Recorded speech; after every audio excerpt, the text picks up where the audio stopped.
sovereign, independent nations.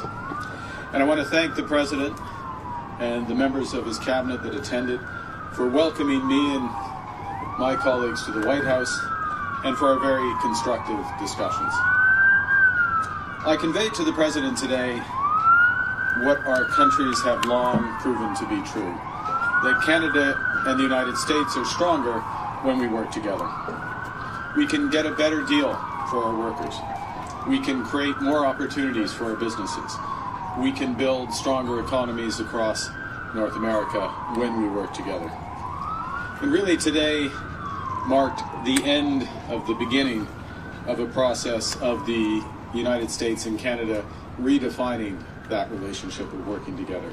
The question is how we will cooperate in the future, how we can build an economic and security relationship built on mutual respect, built on common interests, and that delivers transformational benefits to our economies. We had what I would describe as wide-ranging and, as I said a moment ago, very constructive discussions. We agreed to have further conversations in the coming weeks, and we are looking forward to meeting in person at the G7 summit in Kananaskis in Alberta.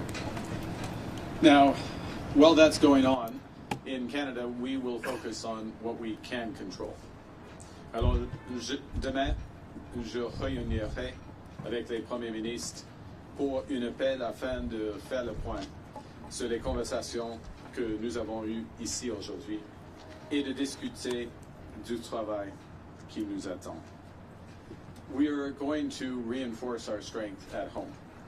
We will reinforce Canada's security for an increasingly dangerous and divided world. We will transform our border security, our security in the Arctic, and our support for our allies around the world.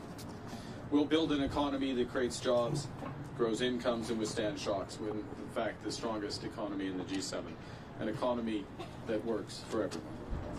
Nous allons bâtir une économie canadienne renouvelée, où tous peuvent réussir dans un monde qui est en train d'être profondément transformé. Nous allons bâtir les infrastructures qui permettront à nos entreprises de rejoindre de nouveaux marchés autour du monde. Et nous allons bâtir une seule économie canadienne, pas 13. We are masters in our own home, and we can give ourselves far more than any foreign government can ever take away. So now is the time to build, and based on the discussion today, to build at home and to build with our partners abroad, including the United States. Merci beaucoup. Thank you very much, and I look forward to your questions. Thank you, Prime Minister. We'll now begin the press conference. We'll begin with questions from the traveling delegation. First question, première question. Good afternoon, Prime Minister Tana McCharles, Toronto Star. I was watching your face through the meeting in the Oval Office, and I wondered what was going through your mind when the President talked about erasing the artificial border and how he criticized your predecessor and Madam Freeland. Thank you for your question. I'm glad that you couldn't tell what was going through my mind as that was going through. Look, with respect to the first point, the President has made known his wish about that issue for some time. I've been careful always to distinguish between wish and reality. I was clear there in the Oval Office, as I've been clear throughout on behalf of Canadians, that this is never going to happen. Canada is not for sale and never will be for sale. Some things, as I said in the room, some things are never for sale. And he agreed with that.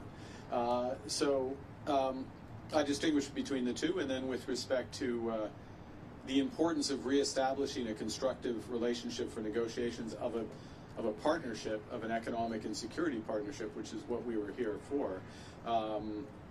I look forward, not back, and I think we established a good basis today.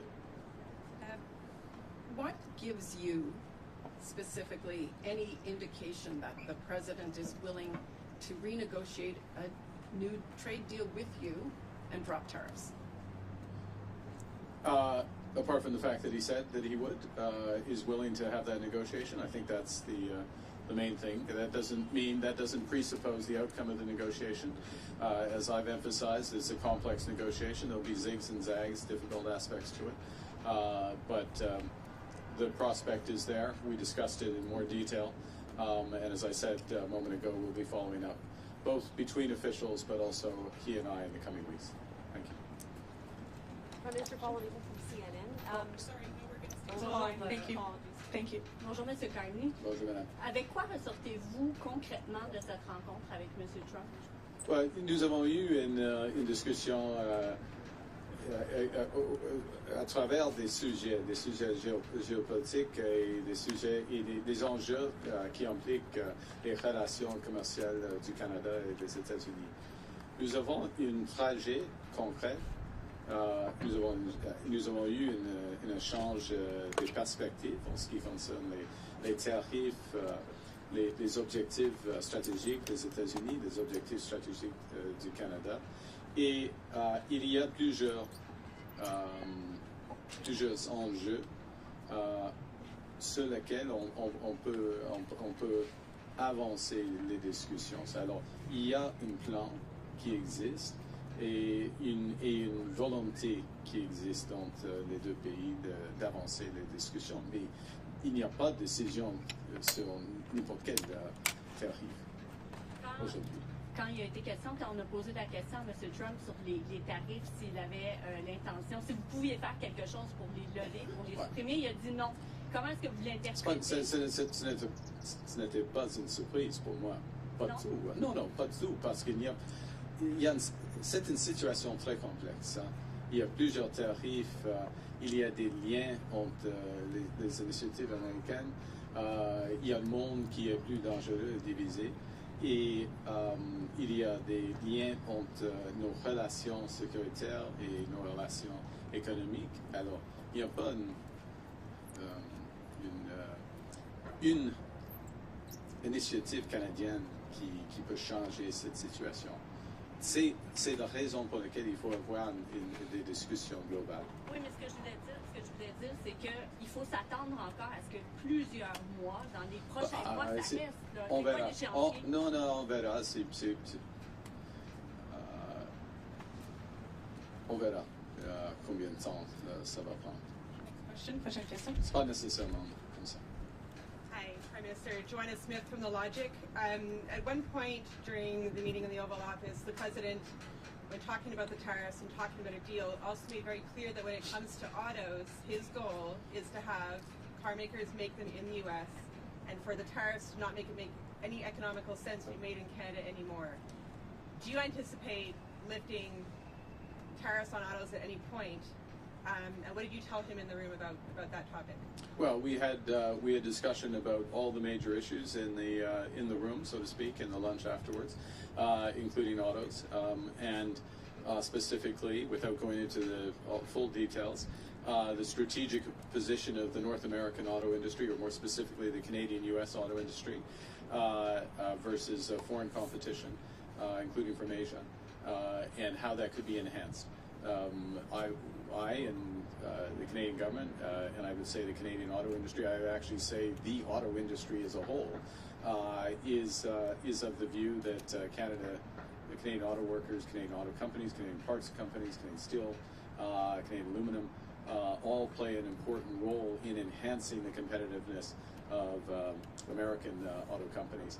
So we will continue to press that case and look for an arrangement that takes full advantage of it for the benefit of the United States, but of course, from our perspective, very much for the benefit of Canada. And what did he ask you about China in your closed-door meetings, and what did you tell him? That's why they're closed door. China came up? Well, yeah. We had a wide-ranging discussion. Next question, prochaine question. Bonjour, M. Carney. Michel Sabat, la presse canadienne. Je vais essayer de faire du chemin sur la question de ma collègue Mélanie un peu plus tôt.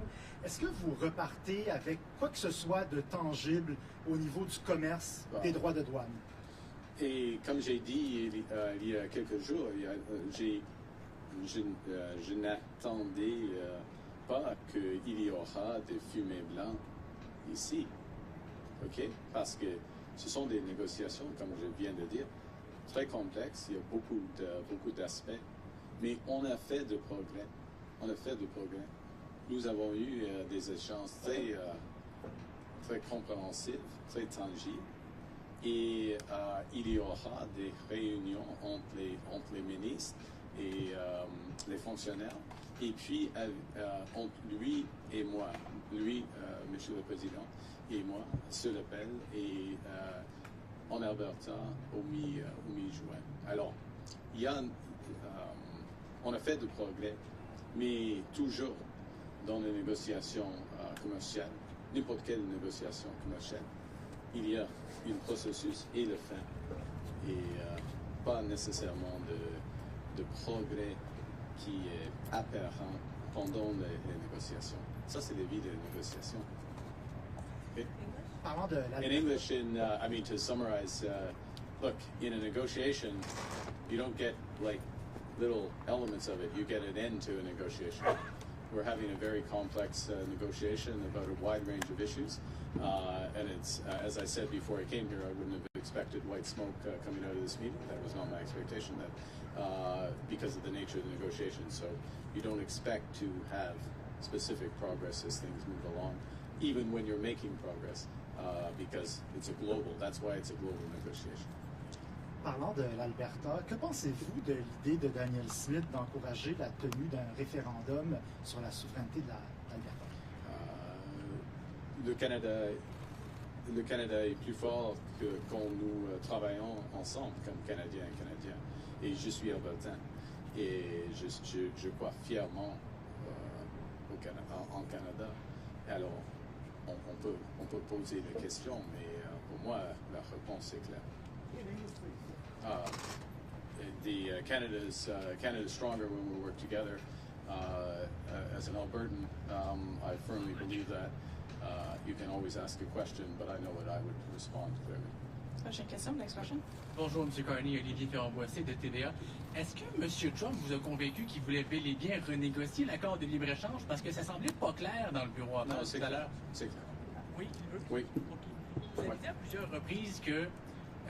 C'est clair qu'il y aura Nous avons commencé la renégociation de nos relations commerciales, y compris la laine. OK? Vous aviez dit à plusieurs reprises que, selon vous, M. Trump voulait nous briser pour nous posséder.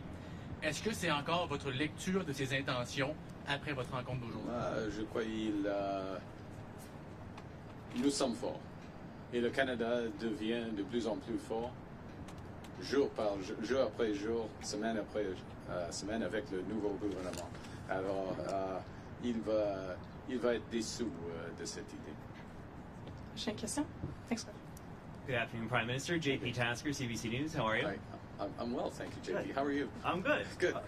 Do you feel better or worse about Canada-U.S. relations after meeting with the President today? It was a very constructive meeting. I feel better about the relations in the sense of, in many respects, one, the posture, if I can put it that way, or the positioning the President took towards us. Secondly, the breadth of discussion and how concrete the discussions were. These are the discussions you have when you're looking to find solutions, as opposed to laying down terms, if you will. So feel better about that. And I would add one other thing, which maybe isn't as obvious, so I should say it, which is that we also discussed a number of issues globally, geostrategically, if I can put it that way, where we have common interests, common concerns. And that, of course, is a sign of a broader and very healthy, or a healthy relationship. Look, we have a lot more work to do. I'm not trying to suggest at any respect that we can have one meeting and everything's changed, but now we are engaged and very fully engaged. Good afternoon, Prime Minister. Ashley Burke, CBC News. What specifically did you say to President Trump about lifting tariffs on Canada?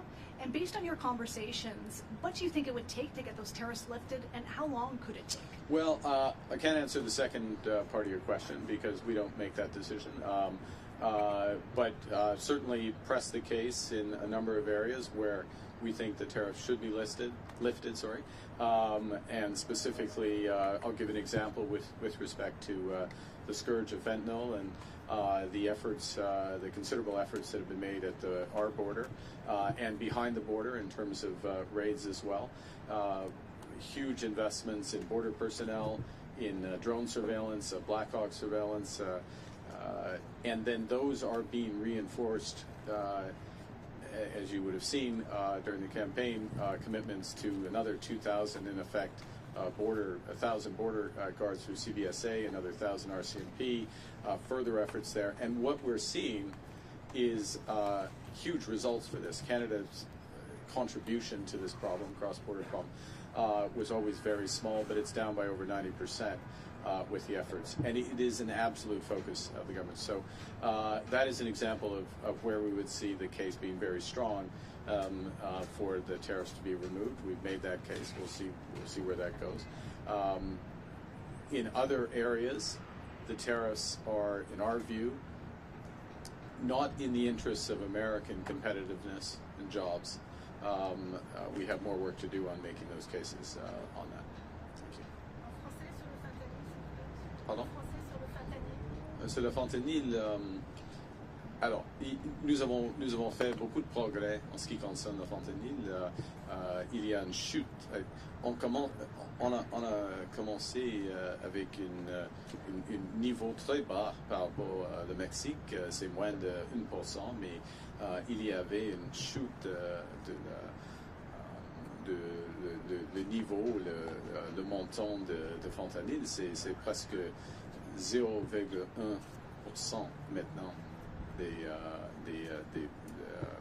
Des exemples. Alors, mais c'est pas par hasard, parce que nous avons investi beaucoup en ce qui concerne la sécurité de notre frontière, et mon gouvernement va réinvestir de plus, 20% de plus, par exemple, par rapport les agents de la frontière. Alors, le cas pour enlever ou supprimer les tarifs de fentanyl est très fort maintenant. Thank you. We'll have time for one last question and follow-up. Dernière question de suivi. Hi, Prime Minister. Stephanie Taylor with the National Post. I heard you say, there's a difference between the President's comments around Canada becoming a 51st state as a wish versus a reality. You told him that Canada was not for sale. But many Canadians are offended and deeply angered by the fact that he keeps repeating this comment. So have you asked the President to stop calling Canada the 51st state? Yes. When did you ask him? Today. Okay, specifically, what did you ask him? Exactly what you just said. But what words did you use? How did you ask him?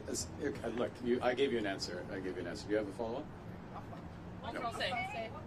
What was his answer? Well, look, I don't know. He's the president. He's his own person. I would go back to showing the difference between a wish and a reality. We're very clear. I've been very clear publicly, consistently. I've been very clear in private. I was clear again in the Oval Office. We'll be clear throughout. The president,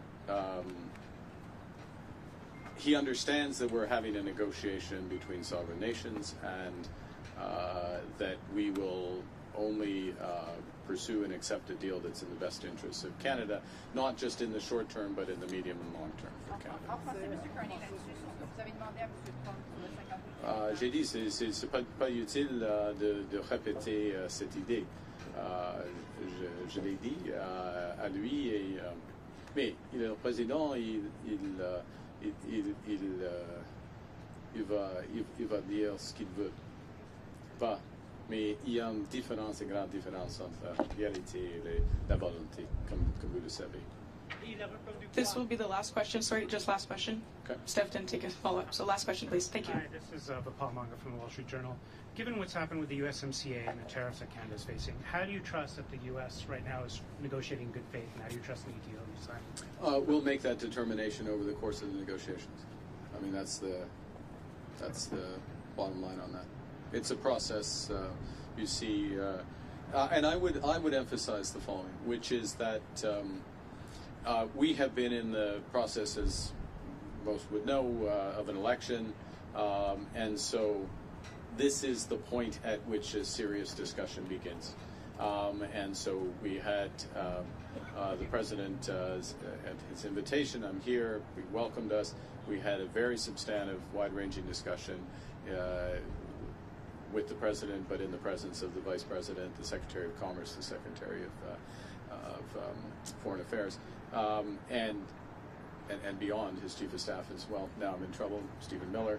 I think that covers it. I hope so.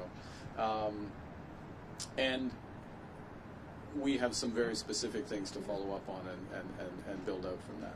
And in any negotiation, then you make a determination based on that. It also, part of what you make a determination based on are the incentives aligned in the agreement that you get. And I think the lesson would be of this experience is to ensure that the incentives are aligned and durably so between the two countries, and that is a way that agreements are self-reinforcing. Thank you very much. Prime Minister, this was the next press conference. C'est ce qui met fin à notre conférence de presse. Merci.